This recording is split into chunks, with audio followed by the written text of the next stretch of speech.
All right, today we're going to talk about equation stoichiometry. So we mentioned before the word stoichiometry means measuring atoms.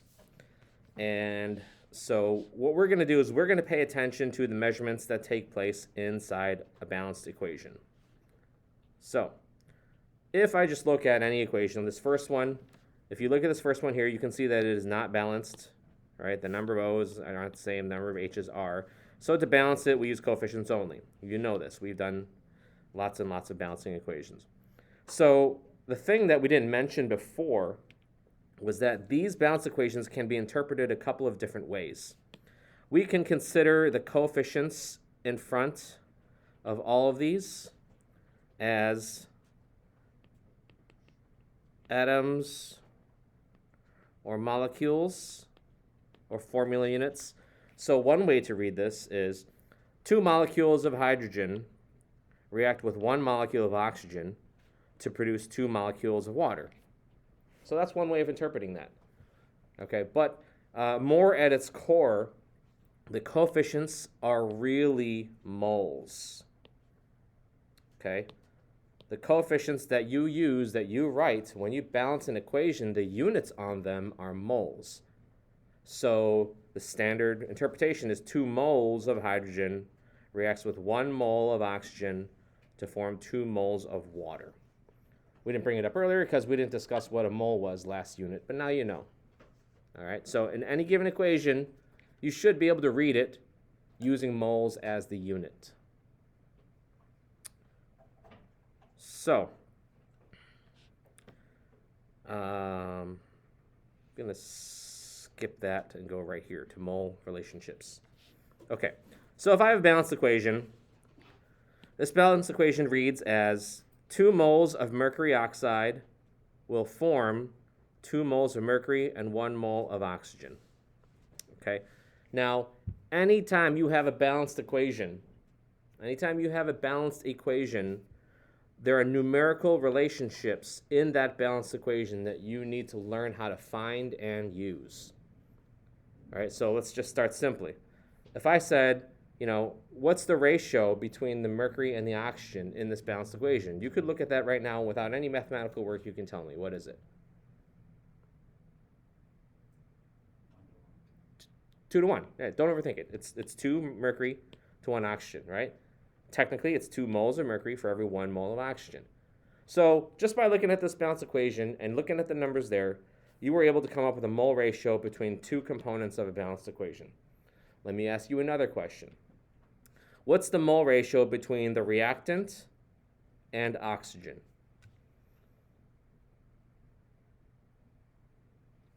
Nick? It's also 2 to 1.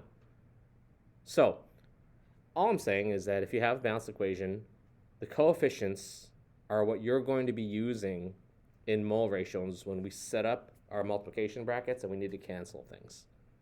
Okay, so start this first example. How many moles of oxygen can be formed from the decomposition of 5 moles of mercury oxide? All right, so you always start with what you're given, so 5 moles of HGO. The question was asking for moles of O2, and that is what you need to find. So if you have a balanced equation, you do have mole ratios. You put the unit you're looking for in the numerator, and since they're asking for moles of oxygen, I look at my balanced equation and say, all right, here's oxygen. What's the coefficient in front of oxygen right now? Just 1. And I have to cancel HGO. Here's HGO. The coefficient on HGO is 2.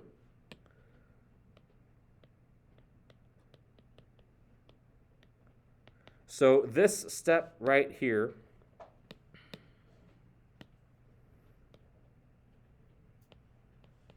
this is the mole ratio. It's one of the many mole ratios from the equation.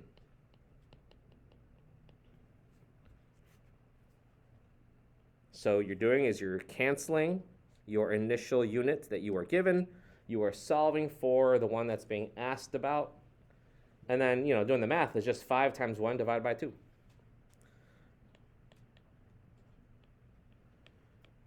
So in this case, the answer is 2.5 moles of O2.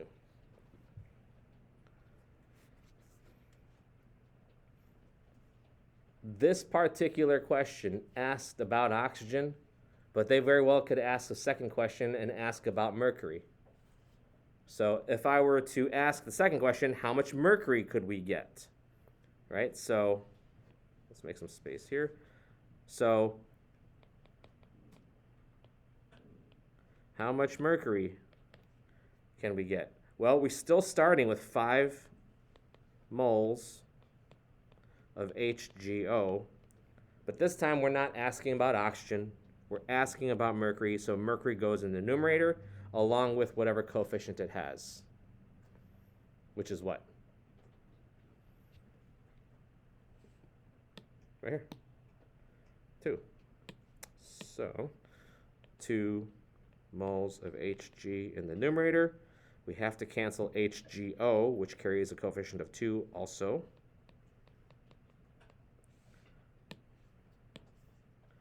HGO and HGO cancel. 2 and 2 cancel, so the number is going to be the same. So the answer is 5 moles of HGO is what you can get if you start with 5 moles of the compound. There's not a lot of crazy math here. It's pretty plain. You know, the numbers that you need to use are hiding in plain sight. They are already there. You just have to look at it, evaluate what they are, and use them properly. And in order to use them properly, it means you have to understand what gets canceled. Let's try another one. Okay, KClO3 is called potassium chlorate. This is undergoing a decomposition. How many moles of oxygen can be formed if you are starting with 3.5 moles of reactant? Okay, follow the previous examples and see if you can come up with that. Solve for the oxygen.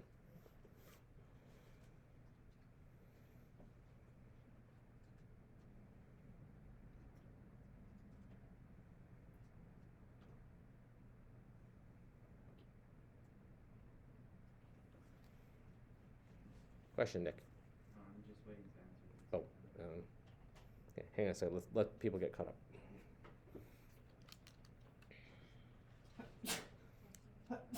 Bless you.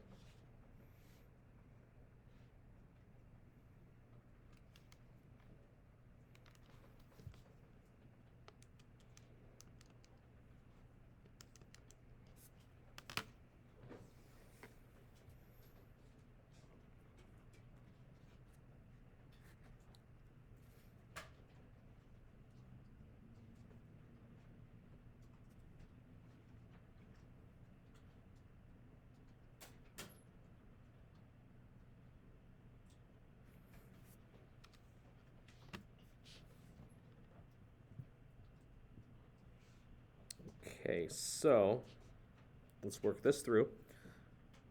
We are starting with 3.5 moles of KClO3. That's the reactant. The question is asking about oxygen. So oxygen goes in the numerator, and the coefficient it comes with is 3. KClO3 needs to be canceled. Its coefficient is 2. So 3.5 multiplied by 3/2, which is going to be 5.25 moles of O2. Did we get that? Yeah. Okay, good. All right. Part B is asking a similar yet different question. How many moles of reactant are needed to form 3.5 moles of KCl? So here they're asking, I want 3.5 moles of KCl. How much of the reactant am I going to need? Right? This is done exactly the same way. Your setup is the same. You start with the number you're given. You cancel the one you're given and put the one you're looking for on top. Take a second to find out.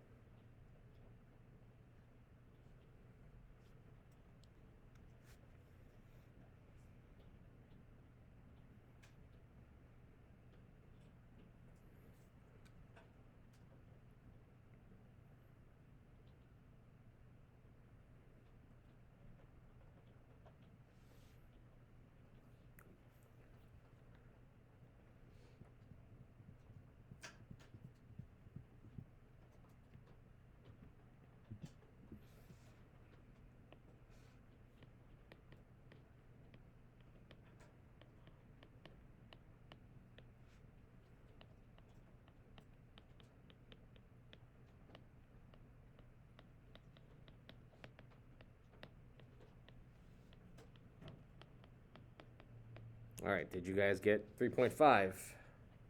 Okay.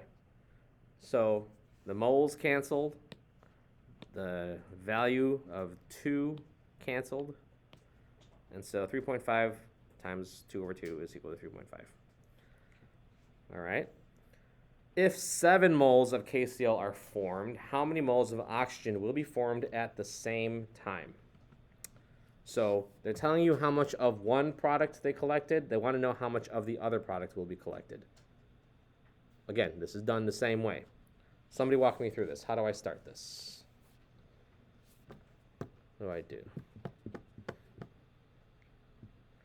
Someone I haven't heard from in a while.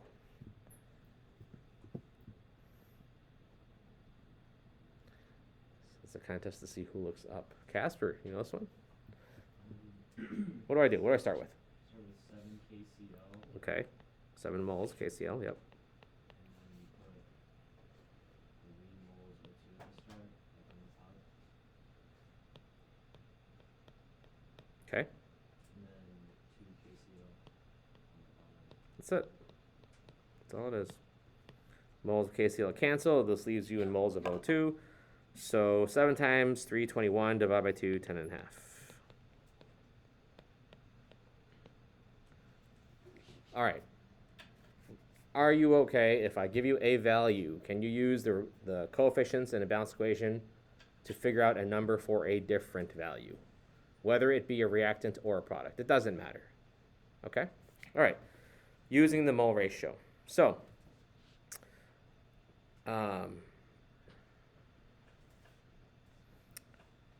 this is, okay, I think we can skip past that because we did enough of that. So the next level would be if you have a balanced equation and you figure out how much you can get of something else in moles, well, the next natural step would be to involve grams. Because you know now how to convert grams to moles and how to convert moles to grams. So if any of these problems that we just did here, I could very easily have asked you to convert them to grams, and you know that would be one more step. Right? It's not a hard step. It'd just be one more step. So these problems can be one step, just like you're seeing right here. They can be 2 steps, because I might ask for them in grams. Or they can be 3 steps, because I might give you the value in grams, in which case you'd have to convert to moles. Then you'd use mole ratio, and then you convert back to grams. Right? Conversions at the front and back end. So that turns from 1 to 2 to 3 steps, depending on what number I give you. So let's try. I actually don't like any of these problems. I'm going to insert a page here and just make up another one. Okay, so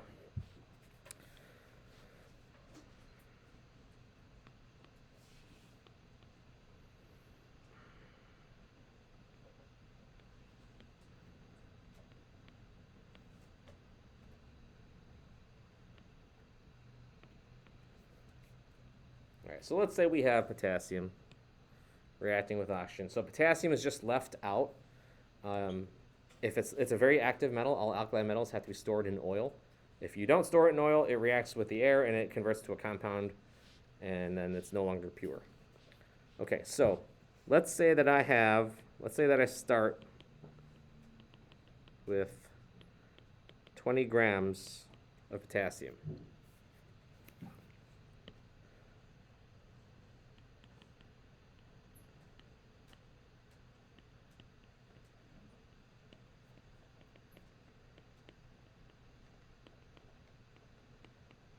How much of the product will form in grams? So remember that the balanced equation, the units on those coefficients is moles. The fact that I'm giving you grams to start with means the first thing you must do is convert to moles. Okay, so that's our first step. 20 grams potassium. A mole of potassium, 39.9 something.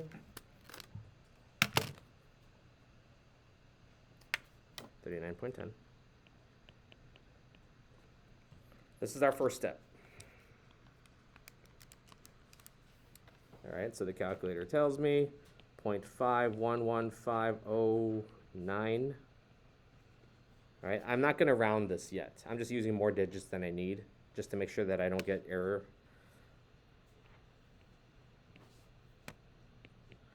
Okay, so now I have the units of moles of potassium, but they were asking for the product. The product is not potassium, the product is potassium oxide. So now we do what we just spent the last 10 minutes doing.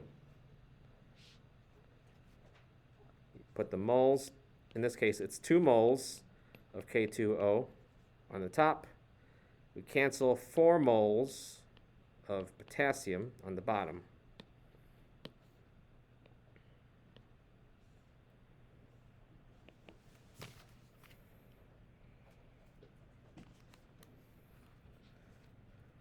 So that basically means we have roughly half the amount, 0.25575 moles of K2O. Again, that is unrounded.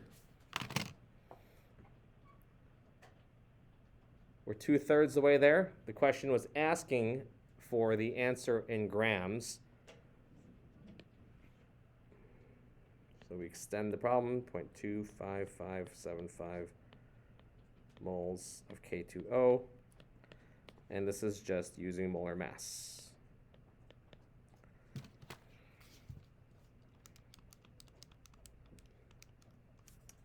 Which is 94.2 grams.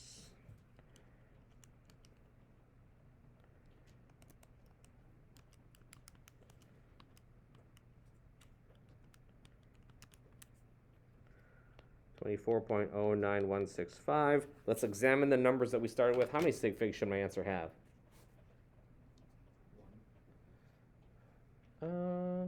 Start with your measurement, right? The actual measurement, because mole ratios have unlimited sig figs. 200. That's a G. Yeah, so 3.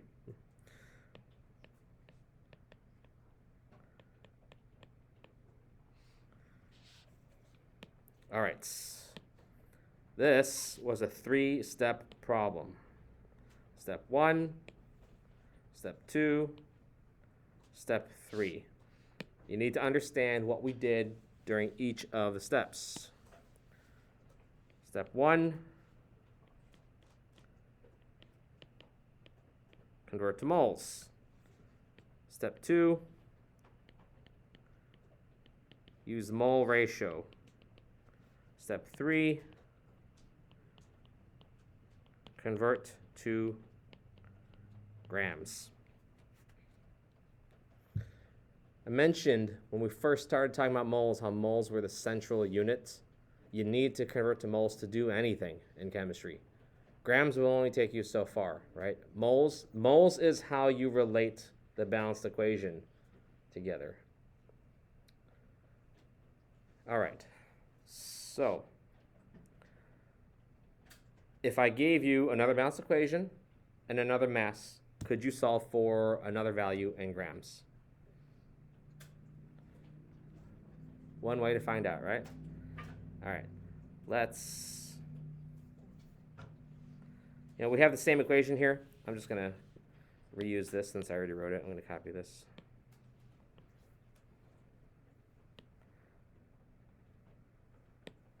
Okay.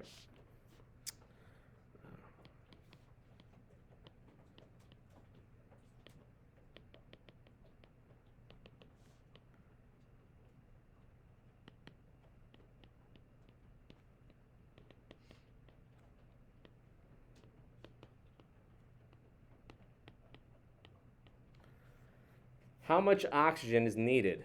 And when I say how much, I mean in grams. How many grams of oxygen are needed to react with 30 grams of potassium?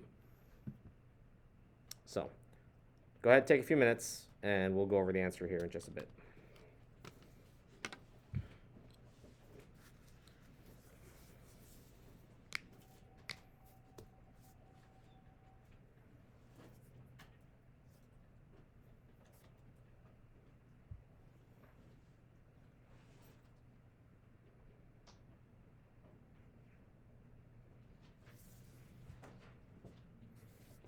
for your convenience, the lower mass is 39.1 here, and O2 is 32 because it's diatomic.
So this is 3 steps.